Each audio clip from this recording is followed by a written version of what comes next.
Agradecer, então, a presença de todos, né? Como eu costumo sempre dizer, é uma grande honra, um privilégio poder servir a cada um de vocês, poder servir ao Senhor, e a gente poder ter esse privilégio de poder aprender, né? É um livro fantástico. Cada vez que eu estudo o livro de Lucas, eu fico, assim, admirado, né? Com o ensino, com a forma, dessa forma como ele nos trouxe, de poder entender de maneira contextualizada, abre, né, os horizontes para o aprendizado dentro desse livro, e as aplicações elas são fantásticas, tá bom?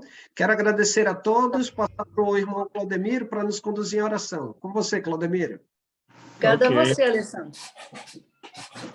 Oremos. Deus, Pai Todo-Poderoso, Criador do céu e da terra, te damos graças, Pai, mais uma vez, Senhor Deus, por estarmos reunidos aqui, ó Pai, para aprendermos, Senhor Deus, desse livro maravilhoso, que é o livro de Lucas, ó Pai. Estamos quase finalizando ele, ó Pai. Abençoe o professor que vai estar dirigindo, Senhor Deus, esta aula, e que todos, ó Pai, possam estar prestando atenção no que for dito, que for falado, Senhor Deus, de cada palavra, de cada dúvida, Senhor, das palavras que forem ditas, Senhor Deus.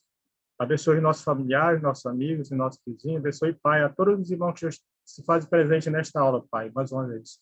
Por isso, ó Pai, queremos te orar e agradecer por tudo. Em nome santo de Jesus. Amém. Então, a gente está num momento crucial do Evangelho de Lucas, né? Quando a gente vê Jesus lá no Getsêmani, e aí a gente sabe que Satanás, justamente, ele trabalha naqueles momentos mais delicados, e a gente pode ver que nesse momento lá do Getsêmani, era um momento delicado para Jesus. Quando a gente ouve as palavras de Jesus dizendo: Pai, se queres, passa de mim este cálice. Olha lá. Será que naquele momento ele estava passando no coração dele medo, né? Pavor, como homem, a natureza tentando se colocar acima da vontade de Deus? Mas um ponto que a gente pode observar é que mesmo nessa condição humana, Jesus ele estava consciente do propósito, da razão pela qual ele estava sendo conduzido, não pelos homens, mas pela vontade de Deus, para onde?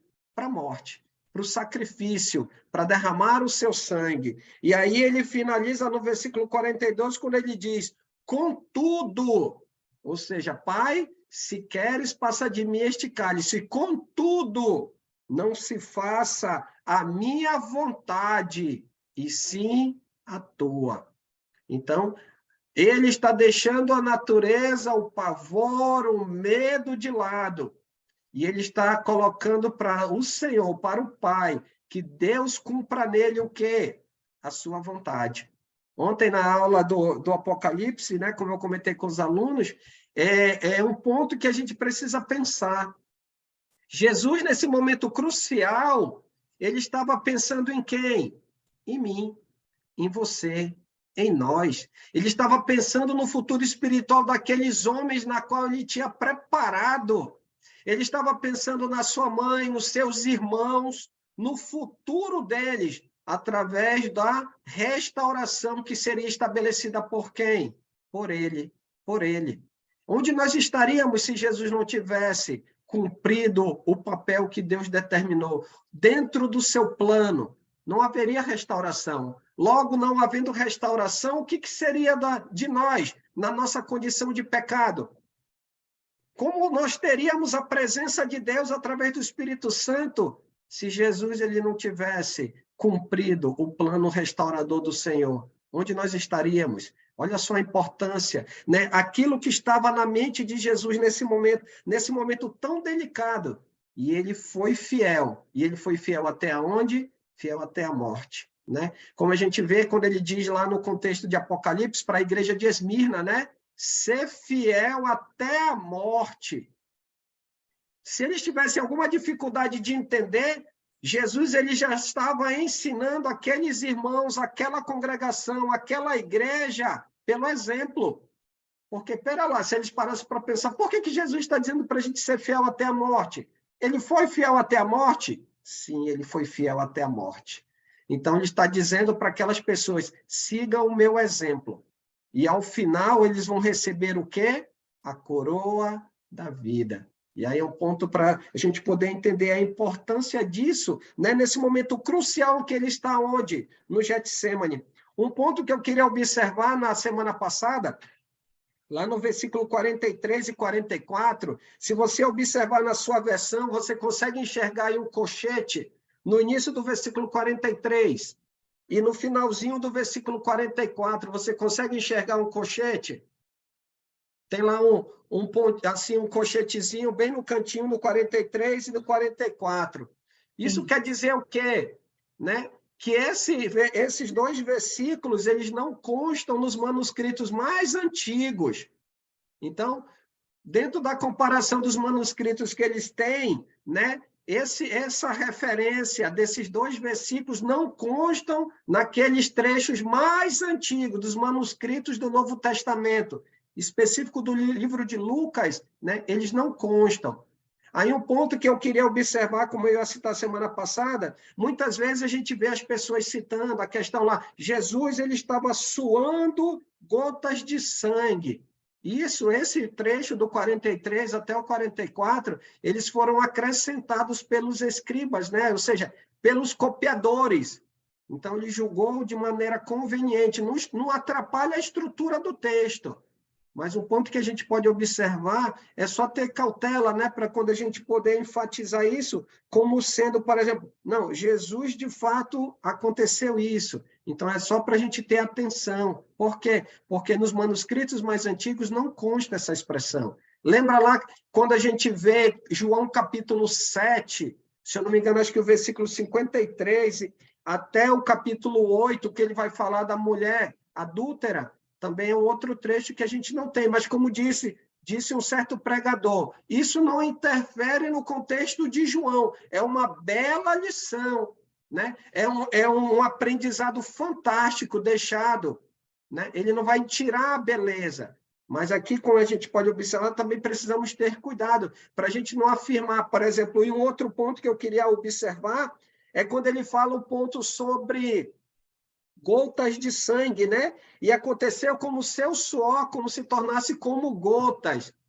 Vamos colocar aqui no sentido, quando a gente vê essa expressão como, né? Dando a ideia de comparação. Se você quiser anotar a referência, lá em Mateus capítulo 17, versículo 2, quando Jesus se transfigura, o texto lá, deixa eu abrir aqui só para a gente ter a precisão do texto, capítulo 17, versículo 2, ele diz assim, e ele foi transfigurado diante deles, e o seu rosto resplandecia como o quê? Como o sol. Não que era o sol, mas a forma como ele estava glorificado naquele momento, o autor ele descreve justamente usando a figura de quem? Do sol. Então, a gente já começa a entender que talvez eles, ao escreverem aqui como sangue, provavelmente não era sangue de fato, de maneira literal. Talvez a aflição era tão grande que ele começou a suar de uma maneira como se o sangue, dando a impressão como se fosse um suor, como ele pegando um corte e aquele sangue escorrendo, né? Quando pega assim um vaso, ou um pequeno vaso no dedo, na mão, né, numa determinada parte do corpo onde tem os microvasos, a gente pode ver que o sangue ele escorre na parte onde houve o corte. Então, provavelmente, aquela aflição levou Jesus a suar de uma maneira descomunal. E aí, ao descrever, né, costumeiramente a tradição, ao descrever isso, disse que era como, né, tendo essas características.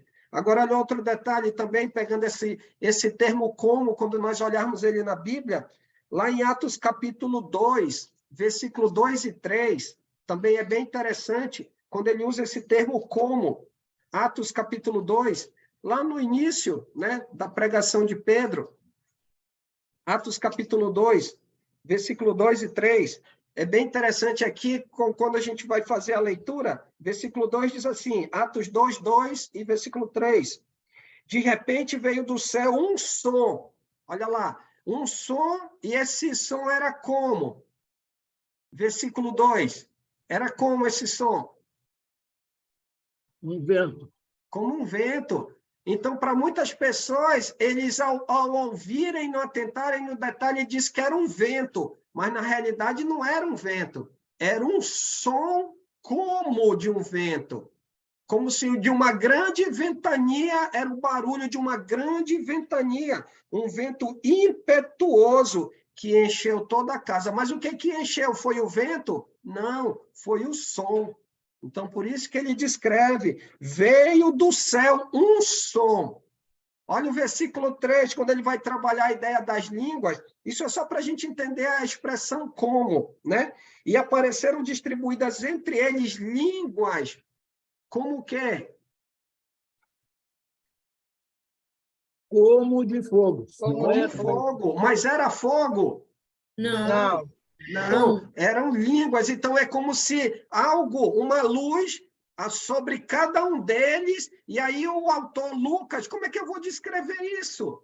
E aí ele vai lá e coloca, né, a ideia de como fogo, não que tinha, que era de fato, literalmente fogo, mas dava a aparência de algo reluzente, glorioso, pousando sobre cada um deles, para que eles pudessem visualizar o quê? O resultado do que surgiria a partir daquele momento, né? A forma como eles iam se expressar. Então, quando a gente vê no texto a ideia de como, a gente precisa justamente entender, né? Olhando o texto. Então, não que ela seja literal, mas é trazendo uma leitura, é descrevendo algo, uma figura, para que a gente possa entender o que está sendo dito. Tranquilo? Então, eu trouxe para a gente também, eu ia trabalhar na semana passada, só para a gente poder ter essa clareza, para nos ajudar em outras leituras que a gente faça na escritura, quando a gente vê, né? Principalmente textos que vão trabalhar, por exemplo, com profecia, né? Com figuras de linguagem, e aí a gente precisa ter esse entendimento para que a gente não tropece no nosso entendimento, e a gente considere a ideia que o texto está trabalhando, ok? Tranquilo?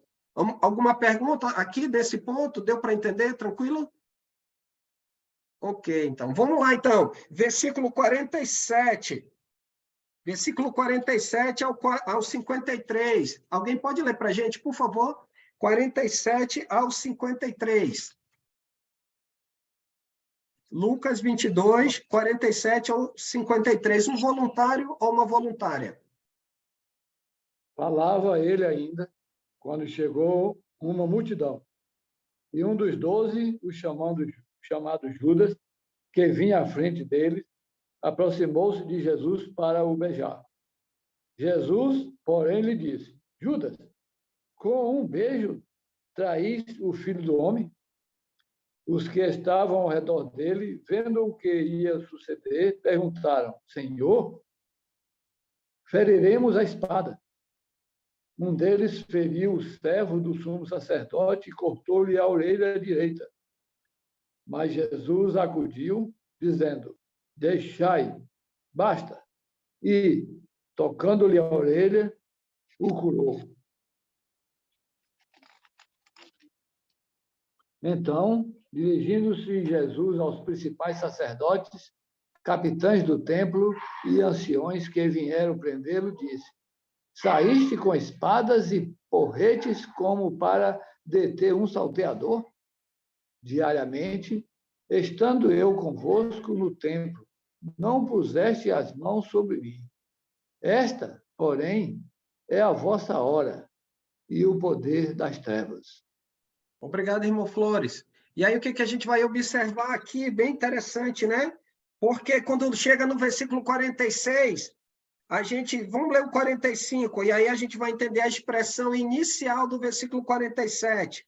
Levantando-se da oração, foi ter com os discípulos e os achou dormindo de tristeza. E disse-lhes: Por que estás dormindo? Levantai-vos e orai, para que não entreis em tentação. Então, ele está dizendo essa expressão. Aí, o que acontece? Versículo 47. Falava ele ainda, quando chegou quem? Chegou uma multidão. Junto com quem? Com um dos 12, que era chamado de quê? De Judas. De Judas. Eu, ao olhar, ao ver essa expressão, falava ele ainda, então Jesus ele estava exortando. Por quê? Será que Jesus sabia? Sim, ele já sabia que era um momento. Eles iam ser pegos de surpresa, né? Porque eles estavam cansados. O Judas, junto com a multidão que ele coloca aqui, se você parar para ver, ele não detalha nesse primeiro momento. Ele não diz, né, quem é que vem. Lá em Marcos, em Mateus, ele descreve, né? Ele fala em detalhes. Quem é que veio para justamente prender a quem? Para prender a Jesus. Só que aqui, Lucas tem um outro objetivo. Ele vai focar o quê? O volume de pessoas. Aí ele vai tratar como a multidão. Só que dessa multidão ele vai destacar quem? Versículo 47, ele destaca quem?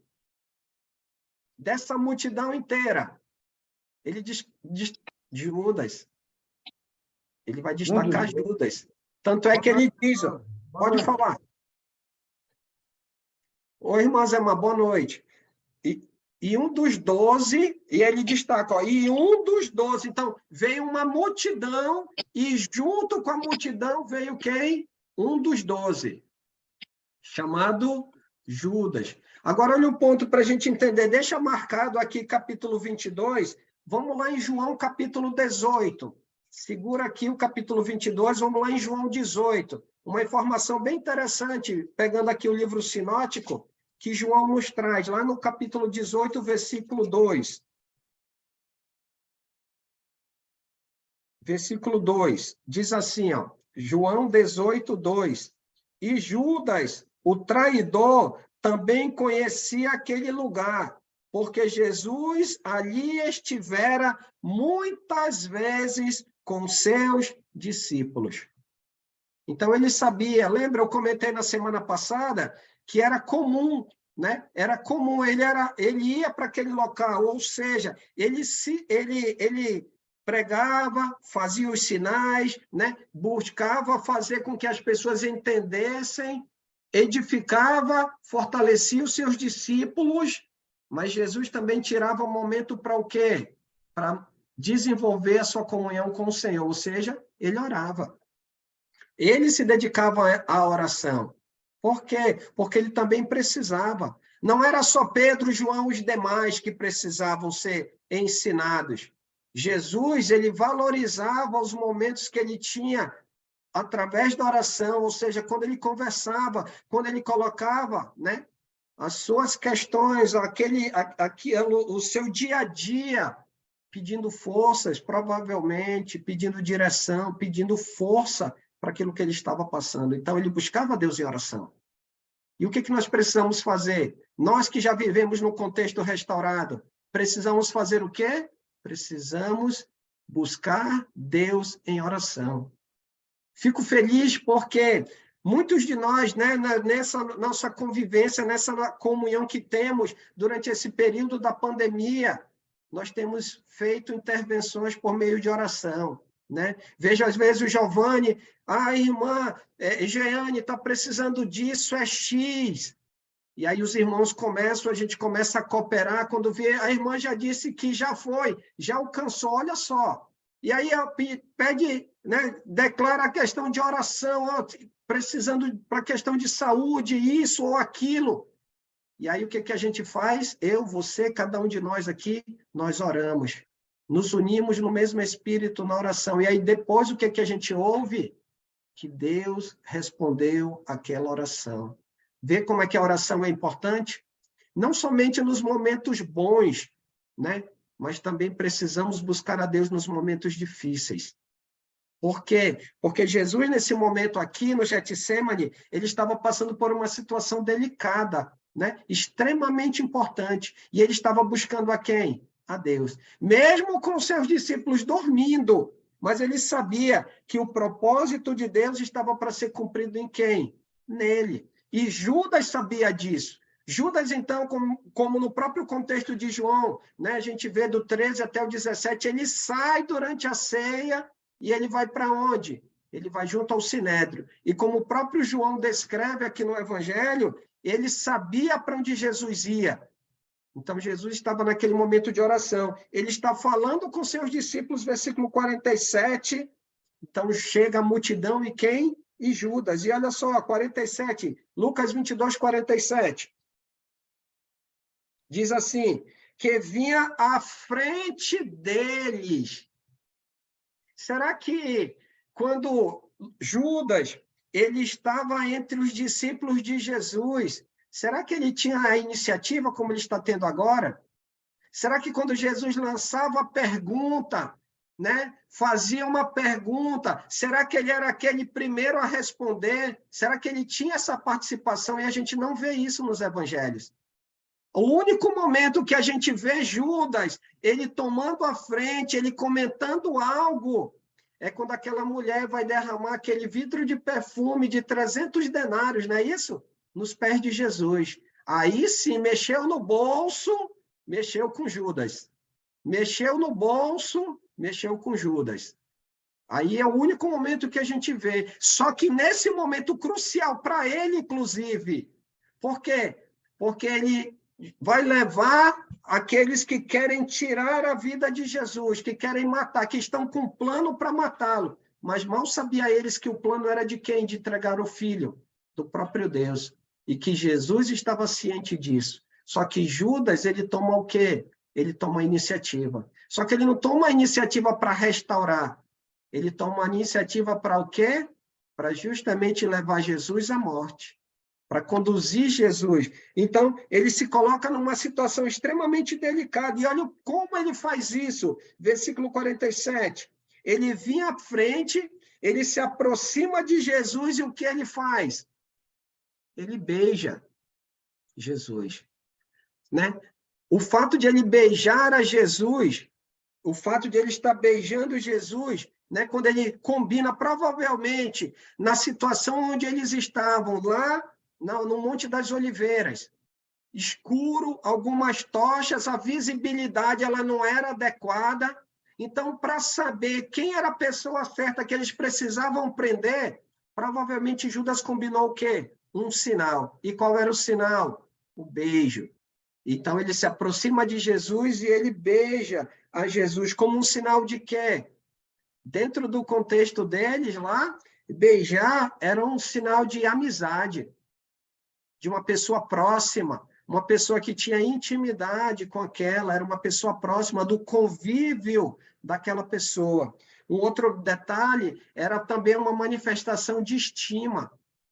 Como aquela pessoa estimava aquele na qual ele está, né, beijando. Então, olha só. E a gente pode ver que essa ação de Judas, né, o fato de ele conduzir as pessoas, a multidão, e o fato de ele chegar e beijar Jesus, é extremamente contraditório. Contraditório. E olha só o que Jesus vai falar para ele no versículo 48. Justamente mediante a ação dele em relação a quem? Em relação a Jesus. Olha só o versículo 48. O que Jesus diz para Judas? No versículo 48, qual é a pergunta que Jesus faz? Com um beijo traz o filho do homem?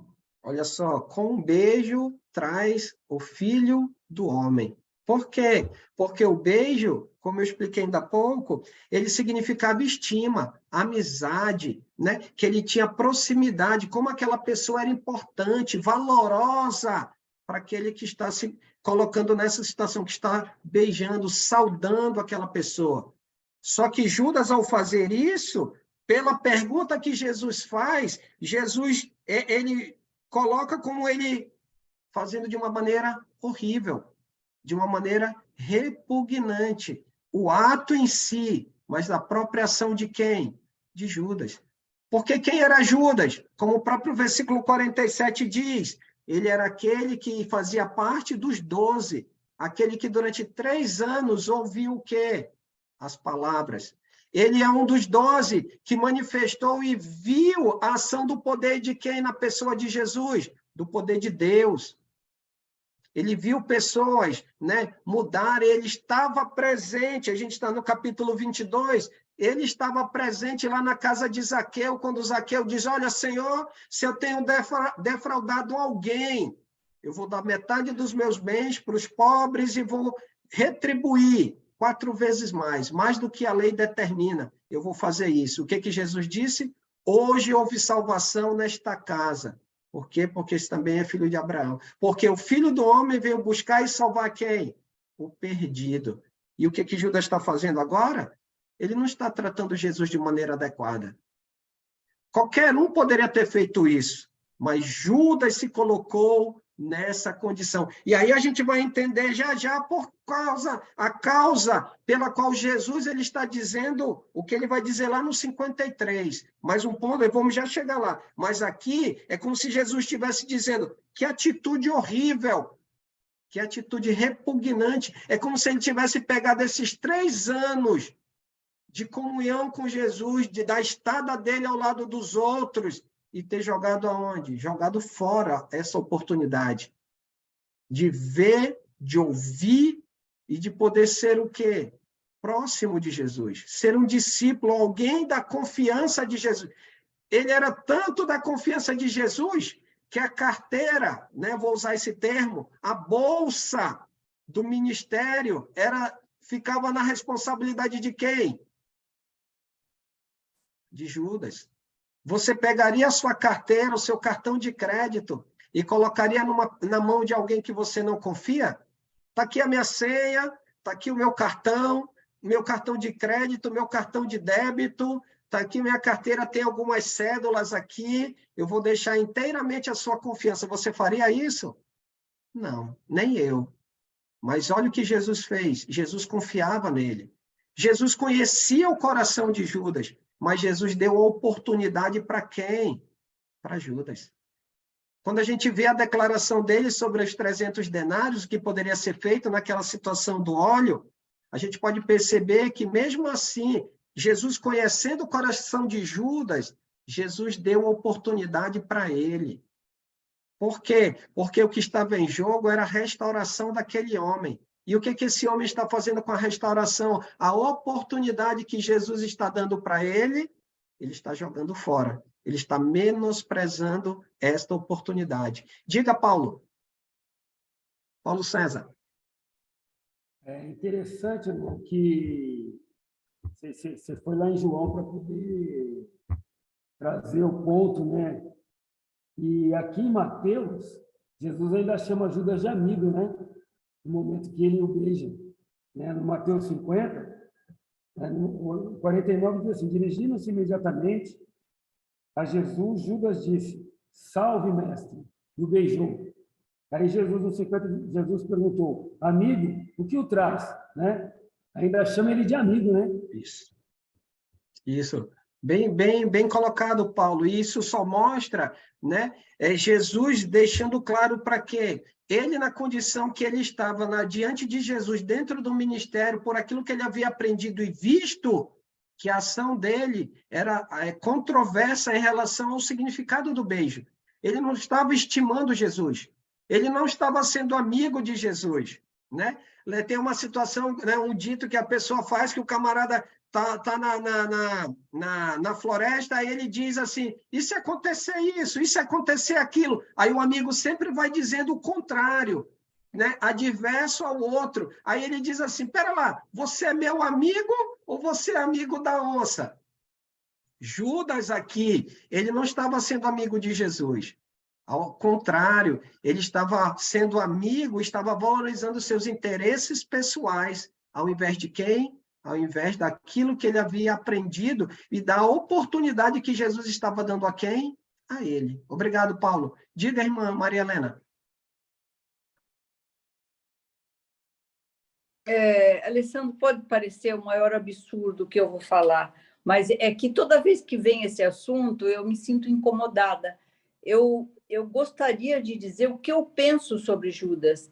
Judas era um homem esclarecido, ele vivia no palácio, ele era tesoureiro, inclusive, de pessoas influentes. Ele achava que Jesus, pelos poderes que ele via Jesus produzir, pelos milagres, que Jesus ia dar uma reviravolta, que ele veio, sim, para um reino, ele não tinha noção do que se passava, mas ele achava que Jesus era um rei. Eu acho que, no meu entendimento, Judas entregou Jesus achando que ele ia assumir o poder político, que ele ia dar a volta por cima, que alguém teria que fazer, porque a situação chegou num ponto que Eles não tinham mais para onde escapar. Então, eu tenho comigo, e depois do arrependimento dele, quando viu que não era o que ele imaginava, ele falou, vou acabar logo com essa história, porque este homem tem poderes absurdos, ele vai conseguir a cadeira sei lá, do governador, o poder político que eles estavam pretendendo, os zelotes lutavam por isso, o povo não queria se submeter aos romanos. Então, no meu entendimento, Judas foi um instrumento de Deus, ele foi usado por Deus, porque ele já não tinha uma boa índole, mas ele não era de todo mal, porque ele acreditava que Jesus poderia vingar o povo judeu, entendeu? Para que eles se livrassem do jugo romano. Eu tenho isso comigo, por isso que quando ele viu que a história não se desenrolou como ele pretendia, ele se enforcou. Ele não viu outra alternativa a não ser fazer isso, porque ele viu que tudo que ele fez foi em vão. Eu fico engasgada quando falam de Judas. Eu compreendo, assim, eu compreendo. Deve ter um outro lado dele, sabe? Ele era estudado, ele era esclarecido, ele achava que Jesus era um grande homem, ele entendia isso. Então, ele acreditava que poderia ser aquele momento político da reviravolta. Desculpe. Não, desculpe, tranquilo. É um parênteses enorme, talvez ninguém nunca tenha aventado essa possibilidade, mas eu tenho isso comigo, que ele não era assim... Bom, já falei. Um ponto assim, para ficar claro, né? Não tem como a gente entender as razões dele, mas o ponto que eu posso observar pelas atitudes dele, né? Em relação, por exemplo, no momento que ele entrega Jesus, poderia ter sido qualquer um a entregar Jesus, ok. E só que ele, ao fazer isso, ele vê que não tinha um caminho. Quando ele tira a vida, ele viu que daquilo que ele pensava, de fato não ia acontecer. Só que, lembrando que a gente tem acompanhado em Lucas, por diversas vezes Jesus citou, né? Citou a forma como ele ia morrer, era necessário que ele morresse. Tanto é que tem uma que Pedro chama Jesus ao lado. Em Mateus ele deixa muito claro, capítulo 16. Aí Pedro chama ele de lá, diz, não, Senhor, não desejas isso para ti. Aí Jesus vai repreender Pedro. Aí ele fala para Pedro e fala para os demais. Por quê? Porque isso era importante que eles soubessem. Era necessário, mas claro. Eles não continuavam sem noção. Todos. E aí é o ponto que eu quero chegar. Eles não entenderam, mas assim como Pedro, mesmo negando Jesus, como a gente vai ver na próxima semana, Pedro, imagina como ele deve ter ficado. E da forma como Satanás também trabalhou, para que ele pudesse, talvez, dar cabo da sua vida de tanto que ele se remoía por ter negado Jesus, e Jesus tinha acabado de dizer isso para ele. Só que aí, Jesus, né, ele não se entregou a isso como Judas fez, né? E eu diria que, rapidinho, irmão Aníbal, e eu acho que eu diria uma diferença entre os dois, né? A gente vai ver isso mais para frente, é que um se deixou levar pelo remorso, ele não enxergou a solução, ele não esperou, ele se afobou e, infelizmente, né, tirou a própria vida. O mais afobado de todos, que era Pedro, lembra? Quem dizei o povo ser o filho do homem? Aí foi lá e respondeu. E vós, quem dizeis que eu sou? Aí Pedro, afobadamente, tu és o Cristo, o filho do Deus vivo. Bem dissertes, Simão Barjonas, lá no capítulo 16 de Mateus ele fala. Então, o mais afobado de todos, mesmo na situação que ele estava, ele não se deixou levar, ele aguardou, né? Ele ficou remoendo aquilo, como a gente vai ver. Mas ele, quando viu a oportunidade, ele mudou. Judas não. Ele tomou a decisão, independente de qual era o que estava passando pela vida dele. Mas ele não enxergou em Jesus, né, a resposta, né? Pedro, por sua vez, mesmo fazendo o que ele fez, ele esperou, ele aguardou. Ele não se afobou como, de fato, ele fazia, né? Mas aí, graças a Deus, lembra? Aqui em Lucas, ele tem um trecho que ele diz, olha, avisai aos outros, se eu não me engano é em Lucas ou em Pedro agora, avisai aos outros e a Pedro, que ele tinha ressuscitado. O recado é especificamente a Pedro, porque Pedro estava afastado, ele estava muito envergonhado, ele queria abandonar tudo que ele tinha ouvido, né? Mas não, sem dúvida alguma, não há comparação, não há nível de comparação entre nenhum deles. Um deles teria que ser o traidor. Isso. Teria. Bastava, como um bastou. E lembra a exortação que o próprio Jesus disse, né, para eles, ai daquele, né? Então Jesus deixou claro, ai daquele, porque olha só o que aconteceu. E talvez Judas, não fui eu, e agora o que vai ser de mim? Aí ele viu como na cabeça dele o resultado, o alívio, infelizmente, tirar, e tomou, infelizmente, a pior das decisões, né? Mas eu agradeço, irmã Maria Helena. Diga, irmã Adriana, depois irmão Aníbal, depois o PC. Diga, irmã Adriana. Irmão, não há uma passagem que fala que Jesus falou que no meio dos 12 tinha um que era diabo? Não, a gente viu isso na semana passada. Cadê? Lá no capítulo 22, versículo 31, que ele... 31... Não, essa daqui ele trabalhou a questão lá que Satanás vos reclamou. Espera aí... Foi até uma das aulas que o Enio fez, que ele disse que Satanás...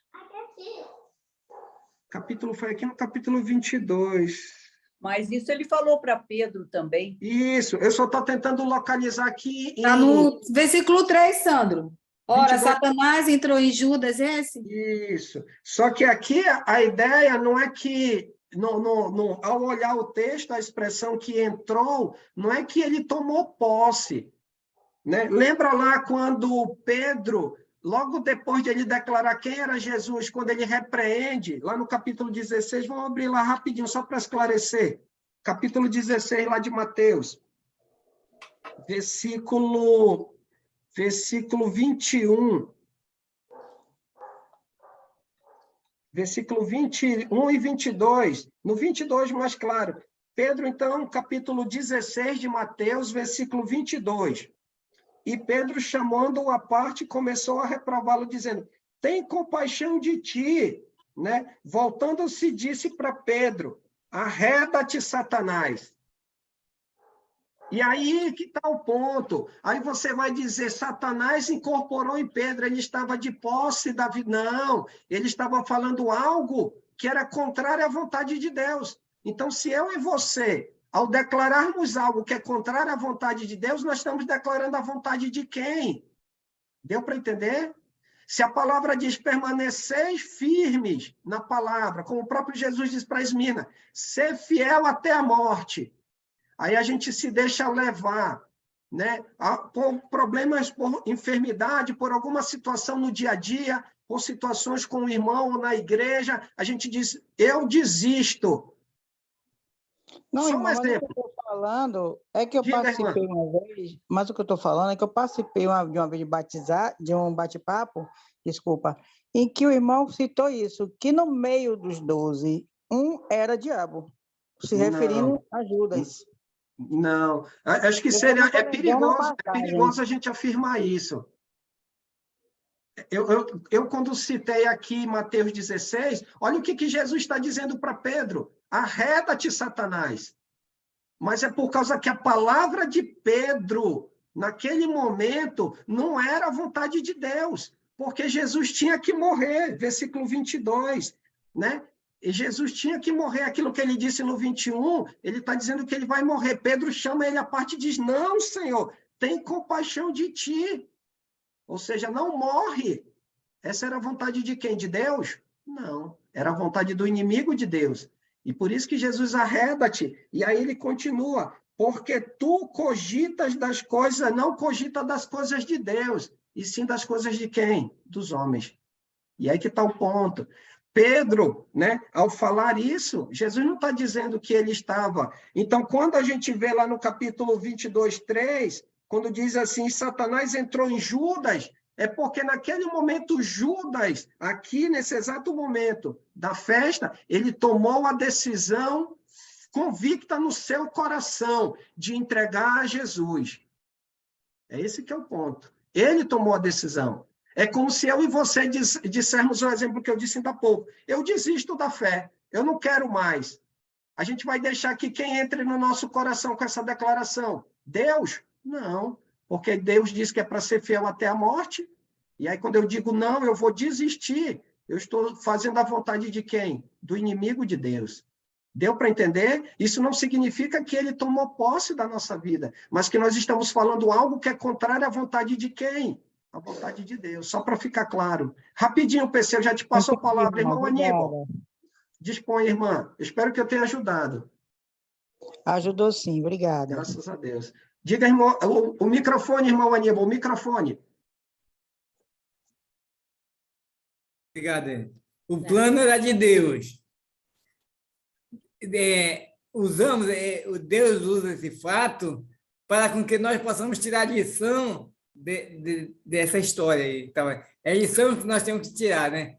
Mas o plano foi feito por Deus. É isso? Isso. É as lições, né? Nós estamos vendo Deus agindo, Jesus ensinando, e todo o relato que nós temos, seja em Lucas, seja em Mateus, Marcos, na Bíblia como um todo, né? A gente pode ver que Deus, ele deixa escrito os bons e os maus exemplos. Por quê? Para que a gente possa tomar a decisão correta. Se tomarmos a decisão errada, o resultado vai ser aquele. E se seguirmos o exemplo correto, nós podemos agradar a quem? Ao Senhor. Obrigado. Obrigado, irmão Aníbal. Isso, obrigado. Paulo, PC. É interessante, amados, que não só Deus sabe tudo o que vai acontecer, como Jesus, claro, já sabia. Do mesmo jeito que ele falou para Pedro que Pedro negaria ele 3 vezes, né? Ele sabia que era Judas.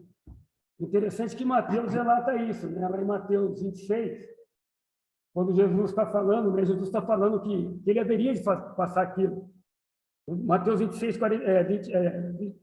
24. O Filho do Homem vai como está escrito a seu respeito.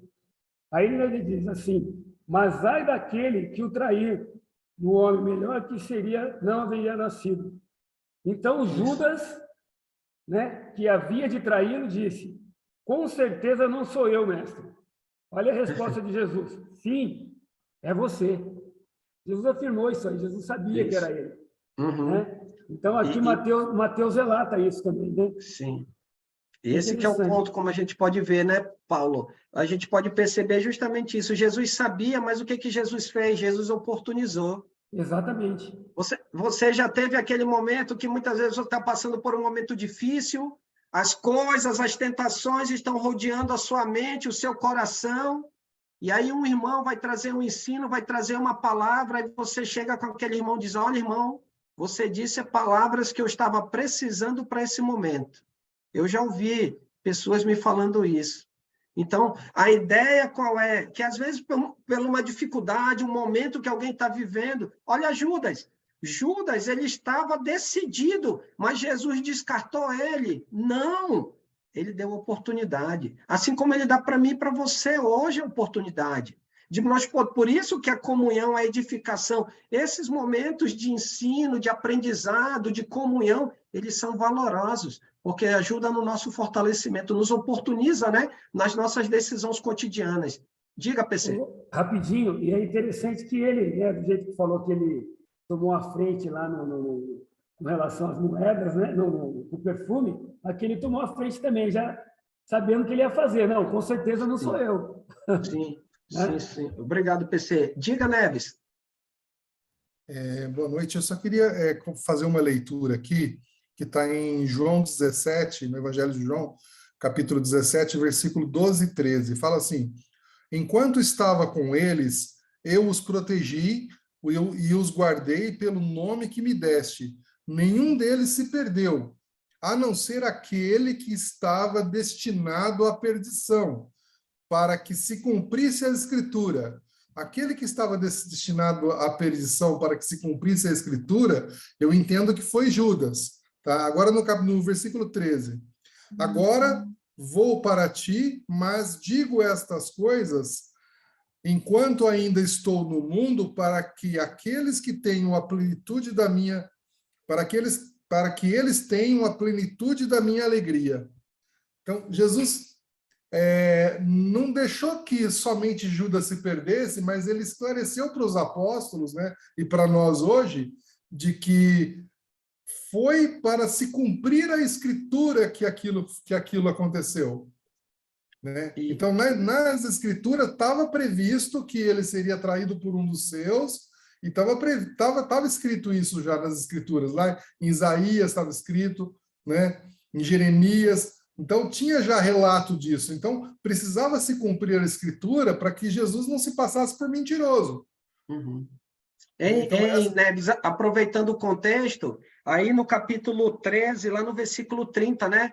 Você, como leu bem aqui no versículo 17, olha lá no 13:30, João 13:30, quando ele diz assim, quando Jesus declara isso, Judas já não estava no meio deles, olha, o 13:30. Ele, tendo recebido o bocado, saiu logo e era noite. Então, estava Jesus e os 11. A partir desse versículo 31, olha só, no 31, quando ele saiu, disse Jesus, agora foi glorificado o Filho do Homem, e Deus foi glorificado nele. Por quê? Porque a partir daqui foi dado o pontapé, né? Para isso que a gente está vendo agora, em Lucas capítulo 22. O plano, né, de levar Jesus à morte, né? Ele passou agora. Ou seja, o que Jesus está dizendo é que agora o Filho vai ser glorificado. E o Pai também nele. Por quê? Porque aquilo, como você bem colocou, das profecias, né, vai ser cumprido. A parte crucial ela vai ser estabelecida nesse momento. Outra coisa importante, irmão, é que isso era plano de Deus, e o irmão Alessandro, né, que o pessoal conhece ele por Alex, ele fala eu tinha ouvido ele falar isso já há muitos anos atrás, eu não lembrava Alex Soares. dele. Alex Soares. Ele fala assim, era plano de Deus, e se o diabo soubesse ou imaginasse que isso era plano de Deus, Jesus teria morrido de velho e o diabo teria sido guarda-costa dele, né? Porque não ia deixar se cumprir o plano. Né? Então, era plano do Senhor, não era de conhecimento deles, não, por mais que a palavra fala que Jesus falou que um dia ia entregar ele, né? Ia denunciar ele, e os apóstolos falaram, não, ninguém faria isso, tal. Por mais o Pedro mesmo falou que, né, não negava Jesus, né? E o negou por 3 vezes, né? Quer dizer, então assim, o Espírito Santo ainda não era pleno neles, ainda eles não tinham recebido o Espírito Santo ainda, né? Eles eram pessoas normais como nós somos hoje, né? Então não havia uma clareza de entendimento naquele momento, no calor daquela discussão, daquela palavra. Agora nós temos a revelação para nós, porque está escrito. Nós compreendemos melhor isso. Mas para eles, naquele momento, não era compreensivo como é para nós hoje. Isso. E um ponto, Neves, para a gente deixar claro, né? A gente vê como é que Satanás, em termos do seu entendimento, ele vai entender, ou ele vai ter compreensão daquilo que Deus permite, né? Como ele é limitado. Ele é limitado, como você bem colocou a citação do irmão Alex. Se ele soubesse, né, ele faria justamente desse modo, não teria levado Jesus à morte. Mas Deus, acima de tudo, tem todo o conhecimento. E o inimigo dele, ele é limitado em poder, ele é limitado nisso, mostrando a grandeza de quem? De Deus. E como nós somos importantes. Por quê? Porque Deus, ele considerou todos esses detalhes para que eu e você hoje tivéssemos sobre a nossa vida o quê? O poder restaurador de quem? De Jesus. Irmão Sergião. Aquela hora, irmão, tu falaste muito bem. O Judas, o que foi criado no Judas foi remorso. Pedro se arrepende. Então, existe a grande diferença ali de remorso e de arrependimento. Arrependimento tanto que diz que Pedro chorou amargamente, né? E que se lembrou e voltou a ser depois um grande apóstolo do Senhor. E o Senhor tinha dito que ele iniciaria a igreja, e ele iniciou nos judeus e iniciou nos gentios. Né, irmão? Agora, concordo com essa que diz aí o irmão, mas tu vê, irmão, também, né, que a prepotência do nosso inimigo, né, ele quer a vitorinha ali, né, na prepotência de querer saber como Deus pensa, não adianta. A prepotência dele levou o Senhor. Agora, a que conclusão nós chegamos? Deus usa o próprio Satanás para fazer o plano dele em Jesus. Ele permite, né? Ele permite que o plano dele siga em frente, né? Eu vou estar matando Jesus, como a gente já tinha comentado, né? Mas, na realidade, ele está fazendo com que Deus cumpra a sua vontade. E era, de fato, isso. Ele está Obrigado fazendo a a você. vontade de Deus. Sim. Não. Obrigado. Obrigado, mano. Diga, irmão Azemar. Em primeiro lugar, boa noite a todos. Boa noite, mano. Interessante que esse assunto do Judas dá para você escrever vários livros, né? Porque, pelo que eu vi, aí há um conceito bastante vasto sobre Judas. Eu achei interessante a ideia da irmã Maria Helena, que eu não tinha observado para esse lado, né? Que ele também tinha um projeto bom aí, o Judas, né? Mas aí tudo cai por terra, quando o irmão Neto falou aqui, que eu não tinha observado, realmente, no em João 15, aqui 16, em diante e tal, porque aí é o seguinte, estava no projeto de Deus, entendeu? Se não fosse o Judas, ia ser o Pedro. Se não fosse o Pedro, ia ser o Tiago. Mas então já tinham escolhido antes o projeto de Deus, ia ser o Judas, entendeu? Ia ser o Judas. Embora desenrolar e tal, porque poderia ser muito bem o Pedro negou e tal, e aí ia fazer um outro contexto e tal. Então, o que eu entendo tudo isso aí é que era para cumprir realmente todo o projeto de Deus em Jesus. Então, tudo isso aí, o beijo, aquele lá, o beijo, aquele beijo falso, né? Mas, olha, eu vou beijar o cara lá. Aquele que eu beijar, justamente ele. Então, nesse momento, dá a entender que Judas saiu fora de todos os contextos que significa um beijo lá para ele. Lá. Então, seria uma amostra, né? Naquele momento ali. Você pode até discordar de mim, mas é isso que eu penso, entendeu? Olha, eu vou beijar ele. Aquele que eu beijar, pode pegar. Então, é assim, né? Então, eu entendo que tudo faz parte do projeto de Deus para a ressurreição, para a nossa vida. Enfim, é isso que eu penso. Obrigado, Alessandro. Parabéns aí. Hein? Graças a Deus, irmão. Diga, PC, depois o Renato ou a Geisa. Diga, é interessante esses pontos, né? Até a irmã falou aí que ela ouviu que o Satanás entrou, né? Você comentou aí de João 13, no versículo 30, que ele saiu rapidamente. 30 e 31, né? Mas lá no 27, lá em cima, tão logo Judas comeu o pão, Satanás entrou nele. Aí está assim, o que você está para fazer, faça depressa, disse Jesus. Olha só que interessante. Justamente. Jesus Ou seja, a ideia da convicção, né? Jesus percebe isso nele, né? Satanás entrou nele. Então, assim, o mal entra na pessoa. Não sei qual foi a atitude que ele teve ali, mas... né? Então, assim, a gente vai lendo aqui os pontos, vai vendo algumas coisas que é o que o irmão Azemar comentou, que o Neves leu, que a gente já está visto. É o plano do Senhor, né? Assim como a gente estudou lá em Gênesis, lá que os irmãos de José agiu de uma má fé para poder... Era o plano do Senhor, porque sabia, lá na frente haveria deles passar, né? Nós estamos vendo junto, então... Deus está trabalhando, né? Sim, como verdade. Comentou, né? Deus usa até Satanás para poder... né? Mas o detalhe ele teve a oportunidade de ter o arrependimento, como o irmão Sérgio comentou. Ele não se arrependeu, né? Então, foi isso que... Mas, enfim. Ok. Diga, Renato. Disponha, mano. Diga, Renato. Ou a Geisa. Boa noite, Renato. Boa para todos. A passagem aí que a Adriana falou é João 6:70. João, Evangelho de João 6:70. Replicou-lhe Jesus: não vos escolhi em número de 12, contudo, um de vós é diabo. Entendeu? É essa passagem aí. Até a Gabi aí já achou e acho que ia digitar aí, e eu já tinha visto. Entendeu? Agora, ia ter que ser um deles, que nem todo mundo já falou, e todo mundo já falou de tudo, já escreveu o livro todo. Só estou falando a passagem aí. Se eu não me engano, o significado do diabo é enganador, né? Qual é a passagem, irmão Eu Renato? acho, né, que nem escolheu Nabucodonosor, né, para fazer toda aquela missão. 6,70. Jesus já escolheu, ele já foi escolhido mesmo.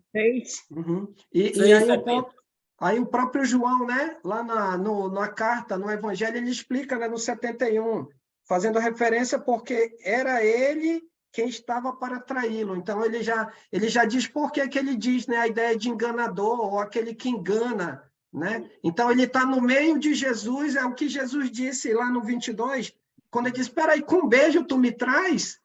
Então, ele está sendo o quê? Né? A atitude dele está sendo contraditória. O Paulo até leu o texto que ele diz amigo, né? Mas é o que amigo? Se quem tem um amigo como esse é amigo da onça, né? É meu amigo ou amigo da onça? E aí que está o ponto. Então, é uma ação extremamente contraditória. Obrigado, Renato. Para a gente finalizar, e agradeço aos irmãos pela participação, né? É fantástico isso.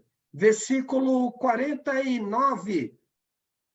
Os que estavam ao redor dele, aqui é um ponto bem interessante, porque eles perguntam, e normalmente quando a gente pergunta, a gente espera o quê? Quando a gente lança a pergunta? Lançou a pergunta, a gente quer ouvir o quê?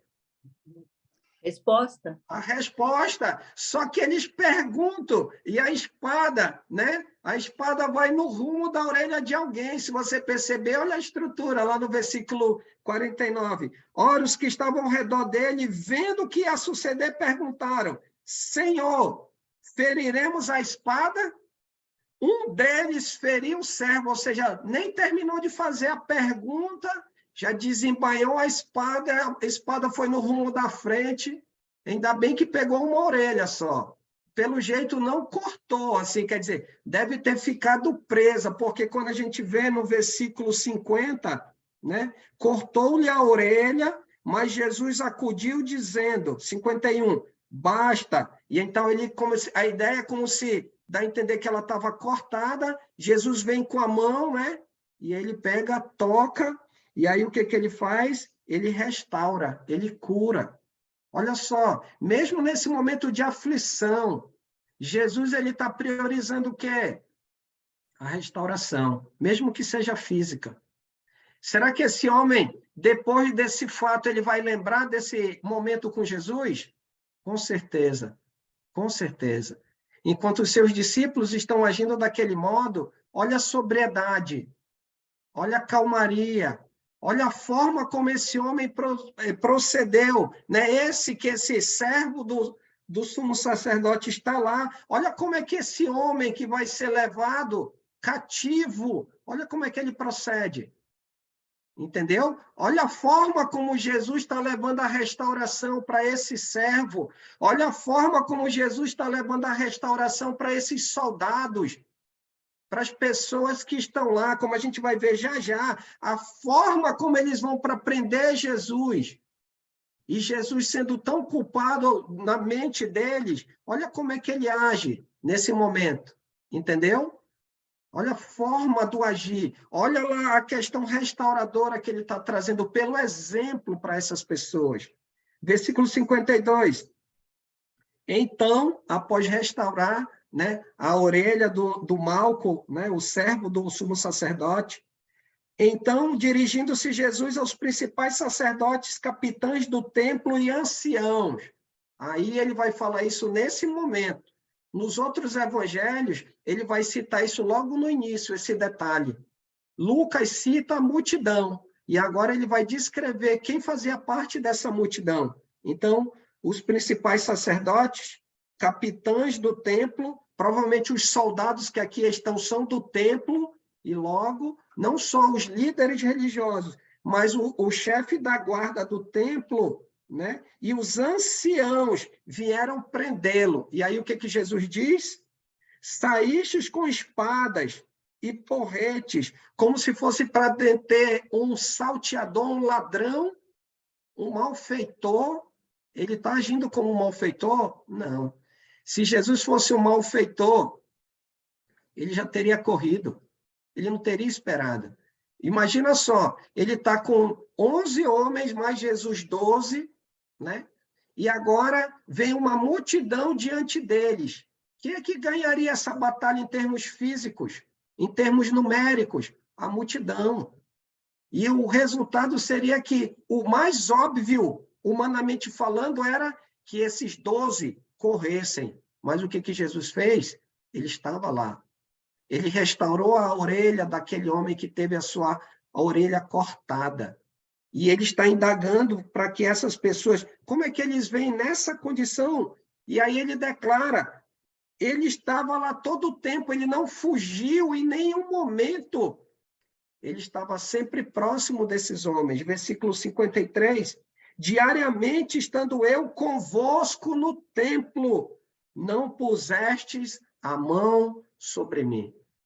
Não chegaram no ombro de Jesus e disse assim, ó, não se mova, você está preso. Por que eles não fizeram isso? Porque eles não temeram a Deus, eles temiam o povo. Não é verdade? Lembra? A ênfase que Lucas dá, eles não fizeram isso porque eles não temiam a Deus. Porque quem eles temiam mais? O povo.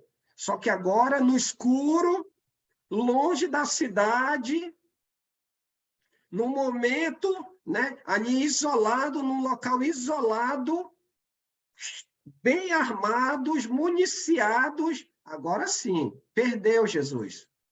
Você agora vai estar preso. Acabaram de entregar Jesus, e o que Jesus está dizendo? Olha, eu estava lá.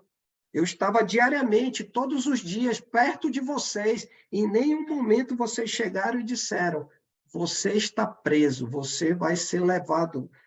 Não se mexa, não se mova, você está preso. Eles não falaram isso, né? E aí Jesus continua, não pusestes a mão sobre mim. Esta, porém, é a vossa hora. E aí que vem um ponto que me chamou a atenção, seja para Judas, seja para qualquer outro que desejasse ou viesse a trair Jesus, seja para aqueles homens, os anciãos, os capitães, os sacerdotes, né? Aquela multidão que veio até Jesus, aquela era a deles. Por quê? Olha o que Jesus diz, porque essa é a vossa hora. É o poder de quem? Da luz? É o poder da luz que está imperando naquele momento? Não. É a verdade? Não, não era. Por quê? Porque eles agiram de maneira extremamente covarde, de maneira extremamente horrível, de maneira totalmente desigual. E o que eles estão colocando sobre os ombros dele? A responsabilidade de terem matado quem? Jesus. Claro, a gente sabe como a gente conversou hoje. É Deus. Mas lembra como Pedro finaliza a pregação lá em Atos capítulo 2, no versículo 36, esteja, pois, absolutamente certa, pois toda a casa de Israel, que a este Jesus que vós crucificastes, Pedro pregando lá, ele colocou na conta de quem? De Jesus. Aliás, colocou na conta de quem? Do povo, para que eles pudessem ouvir a mensagem e saber que eles, e não somente eles, nós, fomos responsáveis pela morte de Jesus. Sabe por quê? Porque sobre ele, lá no madeiro, estava o quê? Os nossos pecados. E se hoje nós temos a redenção, o perdão de pecados, a presença de Deus santificando as nossas vidas, se eu e você estamos distantes, mas unidos pelo mesmo Espírito, é graças ao sacrifício de quem? De Jesus. E o que eles estavam fazendo? Eles não estavam colocando a luz de Deus sobre as suas vidas. Eles estavam tomados pelas trevas. A intenção do coração e mente daqueles homens era horrível. Eles não estavam buscando fazer a vontade de Deus. Eles estavam buscando fazer a vontade dos seus corações. E aí, para a gente fechar, que a gente possa entender tudo isso que a gente tem estudado, quinta após quinta. Que possamos entender que a vida em Cristo ela não é fácil, mas o nosso Senhor, ele fez e nos deu o exemplo de que vale a pena sofrer pela causa do Senhor, vale a pena obedecermos à vontade do Senhor, vale a pena porque eu e você hoje temos sobre a nossa vida o poder restaurador de Jesus. Jesus, ao olhar por nós, ao olhar para nós, ele sabe que o sangue dele foi derramado e que a gente entenda isso e valorize e busque fazer o quê? a vontade do Senhor. Se precisarmos de ajuda, se precisarmos de oração, se a tentação nos rodear, se tentarmos mudar de ideia, vamos pedir oração, vamos pedir ajuda, vamos buscar na palavra, mas, acima de tudo, vamos olhar o exemplo de Jesus, porque ele sofreu, ele passou por momentos difíceis, mas nesses momentos difíceis ele está pensando em quem? Em você, em mim, em cada um de nós. Então, nós também, nesses momentos difíceis, possamos voltar a nossa mente para quem? Para Deus. E possamos recorrer aos nossos irmãos, seja numa oração, seja numa conversa, seja através da palavra, tá bom? Agradeço a todos. Mais alguém? Algum comentário? Alguma pergunta antes de a gente finalizar? Muito bom, parabéns, muito bom. Graças a Deus, irmão, graças a Deus. A oração final é com o irmão José Carlos. É isso, irmão José Carlos? Tranquilo. Muito obrigado, irmãos. Fiquem com Deus. Vamos continuar firmes e fortes. E graças a Deus pela oportunidade que ele nos deu mais essa quinta-feira. Deus abençoe, Alessandro. Amém, irmã. Obrigado, mano. Graças a Deus. Vamos orar, então? Amado Deus e Senhor, Pai, Criador, a Ti nos achegamos, agradecidos por este rico momento que o Senhor nos concedeu de podermos aprender um pouco mais da Tua vontade, da Tua palavra, dos Teus ensinos, a nós, humildes servos. Ó Deus, que esse aprendizado de hoje, Pai, venha dar frutos em nossas vidas, nos aplicando a cada dia a servir no Teu reino, Senhor, nos envolvendo, nos fazendo vasos que transborde, Senhor, o conhecimento, vasos operantes, que venha sermos, Senhor, usados pelo Senhor. Deus amado, fica com cada um desses irmãos que hoje se faz presente nesta reunião, nesse estudo, nesta live, que o Senhor esteja com cada irmão, com cada irmã, servos e servas, ó Pai, com nossas famílias, esteja com a família de cada um aqui representado, e em especial, Pai, abençoa o teu servo para que cada dia ele possa servir mais e mais ao Senhor, nos trazendo conhecimento, aprendizado, que o Senhor esteja, Pai, com o Alessandro, Pai, dia a dia de sua vida, e que ele possa cada dia crescer a serviço no teu reino aqui na terra, que é a tua igreja. Pai nosso, faz-nos a cada dia sentir o desejo de buscar o aprendizado, o conhecimento do Senhor, para vivermos uma vida a serviço no teu reino aqui na terra. É em nome de teu Filho Jesus Cristo que nós oramos. Amém. Amém. Amém. Boa noite a todos. Amém. Obrigado, irmão. Boa noite, meus irmãos. Boa noite. Boa noite a todos. Valeu. Graças a Deus. Boa noite a todos. Mariana, boa noite. Mariana. Até amanhã. Boa noite, Miro, seu Paulo César. Paulo César, Paulo César. Boa noite, Renato e Gé. Um abraço, Padrinho. Tudo bom, Jovina? Tchau, Lica. Boa noite. Maria Helena. Fernandão. Tchau, Gabi. A Luísa, boa noite. Maria Helena, Cláudio Midana, Jovina, seu amigo. É tão legal. Valeu, Alessandro. Valeu, mano. Deus abençoe. Está terminando. Boa noite. Ah, o Giovanni mandou